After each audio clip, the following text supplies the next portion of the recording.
agwa gị ndị fada lago nwunye gị ịma ngwete nwunye gị a gị na ya bi agwa gị na ndị fada na ndị basa lakatago fa lakata fa ike agwa you will not believe ka ike esi makwa na ị na-agụ n'ụjọ idibuze akụ Bible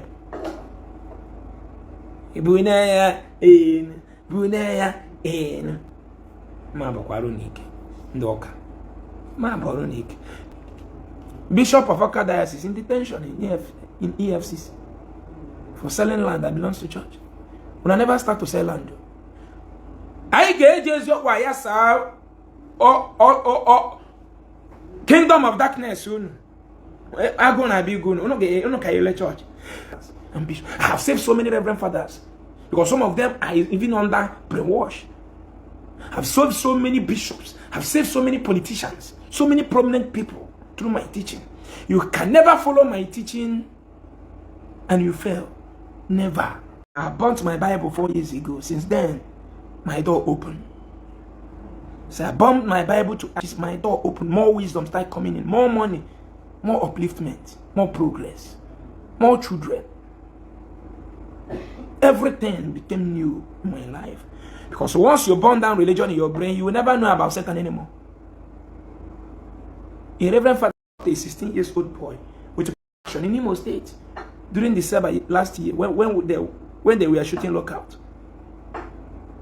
A guy that came to church just because the guy was shooting lockout. You cock on, fire the boy on his head. A 16-year-old boy and the child died. Did the village protest? No. Did they burn down the church? No. Because the house of God, slavery house. Slavery house, the house of God. Agwa gị ndị fada lago nwunye gị ịma ngwete nwunye gị a gị na ya bi agwa gị na ndị fada na ndị basa lakatago fa lakata fa ike agwa you will not believe ka ike esi makwa na ị na-agụ n'ụjọ idibuze akụ Bible bune ya Jehovah catch without knowing that Jehovah is the name of a deity. Jehovah is the name of a deity. Google it. In someone's village in the Western world. Amado becomes evil. Arobana ga bụrụ evil. Mana ihe aka ndị Igbo ji dowe obodo ju oyi. Ịnụ maka Amado ha pịọ ọrụ ka. Ịnụ maka Arobana gị pịa. Asị na nkụ dị na mba na-eyere mba nni. Mana nkụ nke gị kpofu gị ya. Ngwa bịa kara ndị ọcha mmanụ. They told you that Amado is evil.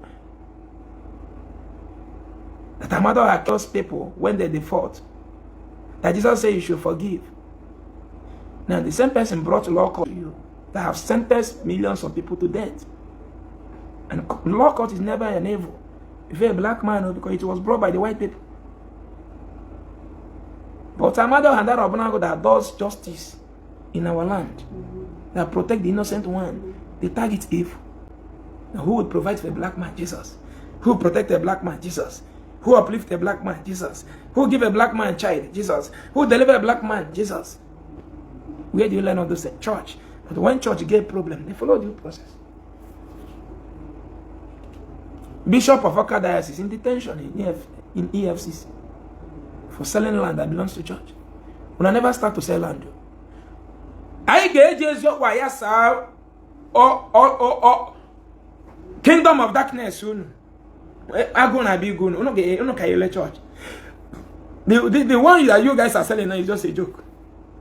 When I never start selling land, because the money is no longer flowing now. It's no longer flowing as it was flowing before this movement started. I'm from there, 1,500,000.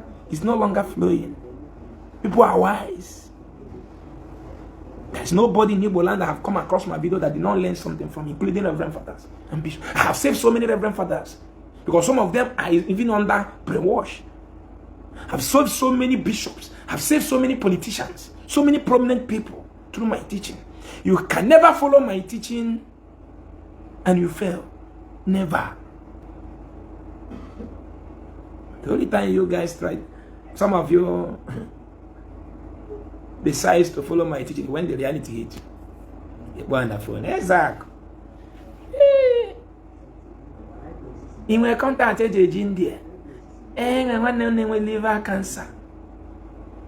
It was a contact in there. mgbe isi akụ na-agwa gị bịa ka ịrụ hospital ya na-agwadatọ ya ị na-agọrọ m onye nwe ma abịara mbe gị abịara mbe gị ejesa nọ m be gị abịara mbe gị biko gozienụ m onye ngozi biko gozienụ m aka na-agwọ ya onye ngozi biko gozienụ m biko gozienụ m onye ngozi biko gozienụ m onye ngozi agbata obi okwu chai agbata obi okwu abatara be nwanyị gara ya mụ nwa agbata ihe dị mma ịkpọnye chukwu ebube ihe ebube meela rabashida karamasida ife anyị bịa ka anyị rụọ hospital maka ndị enwe liver cancer agbata obi okwu fire agbata obi okwu abatara be nwanyị gara ya mụ nwa agbata ihe dị mma ịkpọnye onye nwe ya ihe ebube meela dị mma bịa ka anyị lụọ hospital ga-etriti na cancer. Holy Ghost fire agbata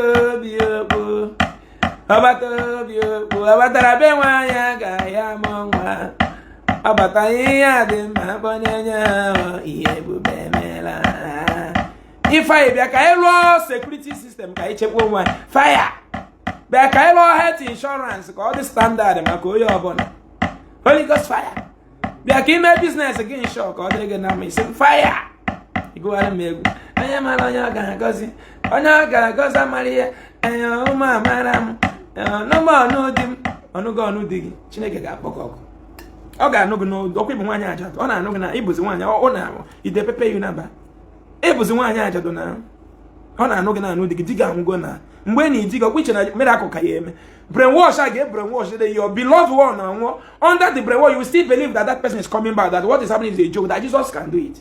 Onye obi elewa gị onye ọmụna ji asị gị bịara Thanksgiving ijide Thanksgiving na chọọchị ichefu gị ya emezi gị ka ichefuo ya ijeze kene Jizọs na beria ga successful ịdị ọzọ after na Jizọs akpọlite ezigbo ya n'ọnwụ o kwere gị na nkwa na Naịjirịa ka ọ maara onye ọ ga-agọzi mana onye ọ ga-agọzi amara egwu wayo okwu wayo because amara gị out of 50 na ofe nwere ike ịkpata ego kịta nwe onye ga-asụ nkịta na ya ga-enweta 10 million each onye of the world onye mara onye ọ ga-agọzi ma onye ọ ga-agọzi amaghị ya. So when you get the 10 million tomorrow now ọ bụrụ na egwu ahụ na-arụ ọrụ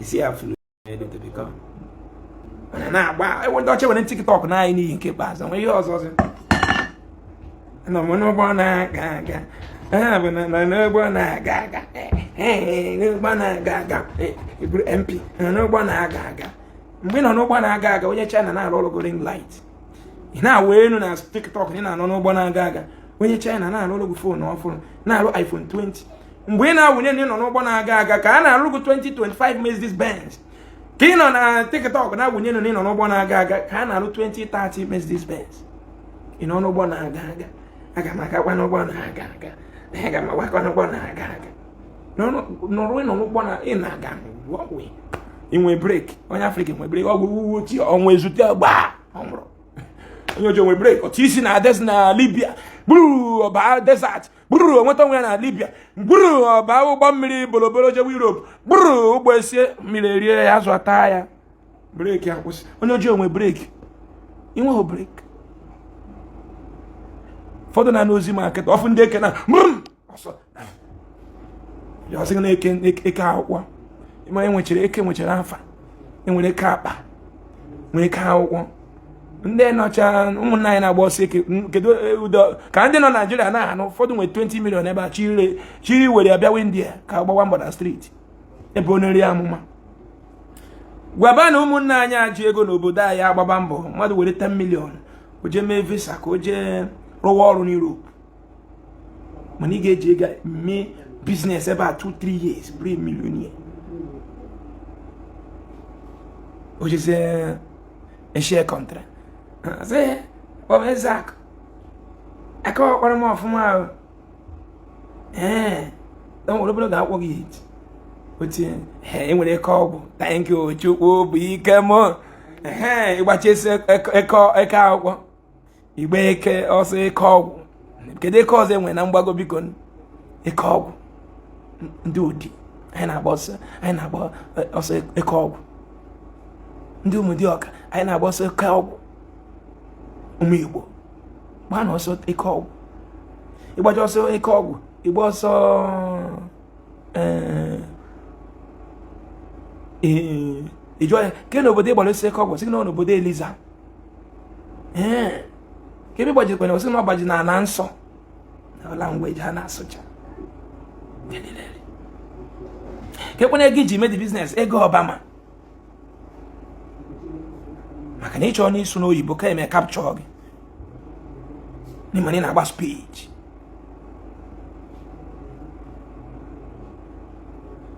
No bona aga go on. China create go their own TikTok. Chinese are not using the same TikTok we are using. They created their own TikTok for their children where technology are being made. Because nega had their thing here monetization and social media keta. Iga for when can fusi cheri nimbo sa bro jero fra do na one year wine jero fra you bro e ho jero ndi na ani Igbo ka go Facebook oburu jero fries na ya fu ndi osilesi na ya fu na main road oburu ga ha ebido gbawa ọtọ ago dị na ọkwa Facebook na akpọ ụgwọ very soon they will start going in the street onye nwere ọrụ aba ya agba ọtọ gbata ego na Facebook he will do it, she will do it. But they like TikTok. Onye ọbụla na-agbazi egwu TikTok. Ngane mokpotwa mokpana botwa emotwa motwa hit na apụ ha na-arụ young boys here je chọrọ ihe ha ya arụ na mokpana bala TikTok wune feria ya gbada mgbe na ewune no ụmụaka London the blues no into research mgbe na wune no ụmụaka Spain no into research na research ye ga dị n'iru mgbe ha na wune no ụmụaka California no into research ihe ba na wune no. If church can arrest bishop, it simply shows that Jesus is useless. If church can use human being to arrest bishop, go and fight for your home. Go and fight for yourself. You are the God of yourself. You are my God, I'm your God. But a black man don't want to hear like, yo, you are not my God. You are not my God. You are not my God. I'm your God, you are my God. You are not my God. If my military magna main road, you to a but I'm not your God. I'm not your God. Every you take him yeah, I'm not your God. They are not your God. They are not my God. Don't you get but your shop they are not your God. We're not having you say date, but they are not your God. My God. Do genie all over the world. I buy your woman. You're not my God. I have Mathias Ezeaku. And that is about your God. I have Mathias Ezeaku again. One boss again, you know, about God. Mad. But she be catch phone. I want a bishop and I gave me a rice maker. No Zuriana George. Oga, you should be fear more. We pack him when we feel you. Then we join Enugu. Let's become massive with this idea. We go develop it. If 80% of our people can have common sense like me and you, no no tilo. Obodadegom. Tell me one thing we have achieved with religion, if not hatred. Discrimination, separation, terrorizing ourselves. Mention one good thing, church, all Cameroon no worry today. When we feel all car with an abenagi, na bronkewa, when you are Anglican, when you choose, when you are Catholic, when you are Pentecost. Division. There was a time Catholic had an Anglican.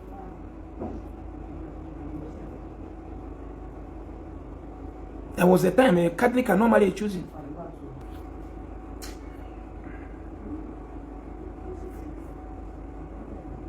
And our speed, nothing is working out. Governor of Nabel or all liars. I'm an able Muyuna. Ye be in China, Benjin Ghana back of Benjin. Ye give a card. n'abalị otu ebeni na nne onwu n'abalị na village gị na-eji touch na-eme ụta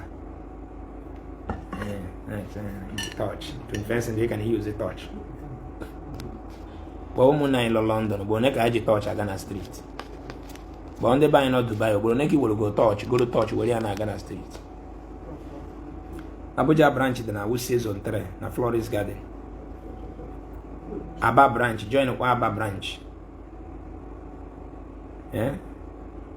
Young Bright Okafor obere Ghana branch ebido. Were m na-egwu egwu sị m thou shalt not judge, thou shalt not judge, leave judgment for God. Mana na akpụrụ bishọp jakpoche nweta unu na beme gị. Kachi phone m onye nji mechiri gị ọ bụ na ga-akpụrụ bishọp kpoche jee zọba onwe gị ọga. Zọba onwe gị rapụ Jizọs n'ọkụ ya afọ nwa zọba onwe gị. Zọba onwe gị wa reality. Oya anaghị gị gaa for proper diagnosis. Business ga na-enwe shikin mara ebe isi eme expenses beneta aka. Enweghị onye kechiri gị n'iwu ya na-abụrụ ajọ gọọmenti. Ya akwara eda mmadụ kechi dowe ebe gị akwara eda o gotere na main market. O nwere ihe dị ya n'ime tope ya ọ bụrụ ntu ma ayọn ikpere ma ayọn dị n'ime ya ka nri na ayọn.